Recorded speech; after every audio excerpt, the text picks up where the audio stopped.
How to improve listening skills. On Thursday, I go to school as usual.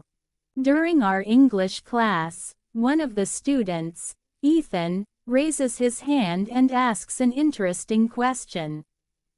I want to know how to improve my listening skills.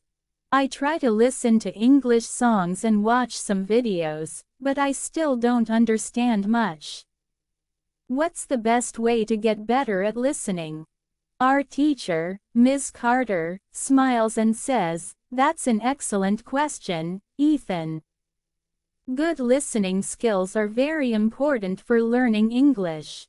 If you can't understand what people are saying, it's hard to have a conversation. Listening is one of the most important parts of communication, but it's also one of the hardest to improve. Don't worry, I will explain how you can practice listening step by step. Why listening is difficult. Ms. Carter begins by explaining why listening is so challenging. When you listen to someone speak, they don't stop to explain every word like in a textbook.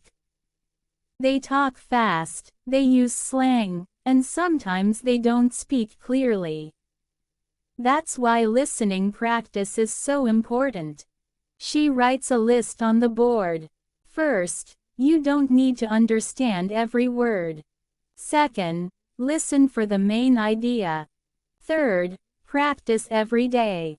Ms. Carter points to the first sentence. When you listen to English, it's normal to miss some words. Don't worry about understanding everything. Focus on the general meaning. What is the speaker talking about? What is the main idea? If you practice every day, you will improve. Choosing the right materials. Ethan raises his hand again. What should I listen to, Ms. Carter? There are so many things on the internet. How do I know what's good for me? Ms. Carter nods. Good question, Ethan.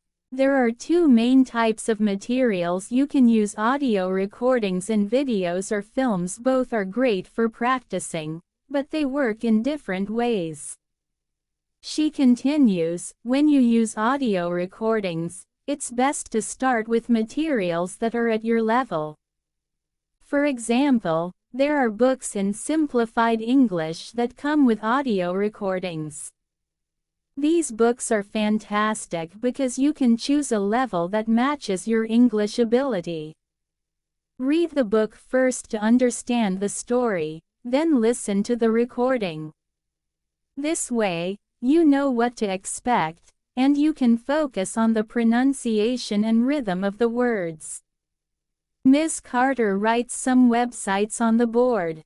www.robinsoncrusoeinlevels.com, www.thelittleprinceinlevels.com, www.newsinlevels.com.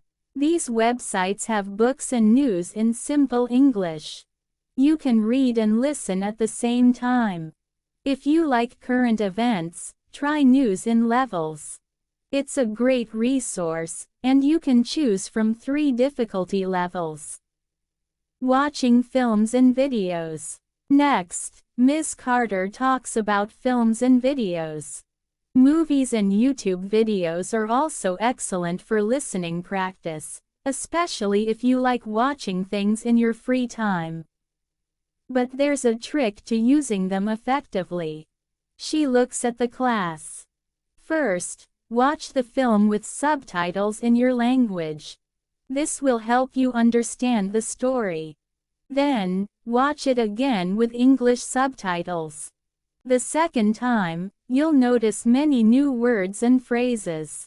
Finally, if you really enjoy the film, watch it without subtitles. Each time you watch, you will understand more. Mia, another student, asks, what kind of videos should we watch?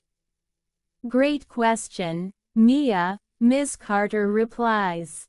Choose something you enjoy. If you like nature, watch documentaries about animals or the environment. If you like cooking, watch videos of recipes or cooking shows. Reality TV shows are also good because they use simple language and the structure is often repetitive, so it's easier to follow. A daily practice plan. Ms. Carter then gives us a simple plan for daily listening practice. She writes on the board. First, listen for at least 30 minutes a day. Second, choose materials you like. Third, focus on what you understand, not what you don't. Start small, she says. At first, you might only understand 10% of what you hear. That's okay. Focus on what you already know. Maybe you catch one word, then two, then a full sentence. Celebrate every small success. Over time, that 10% will grow to 20%, then 30%. The key is to keep going and not give up. Putting the plan into action.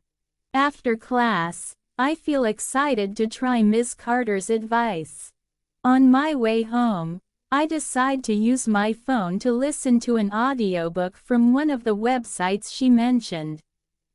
I choose Robinson Crusoe because I love adventure stories.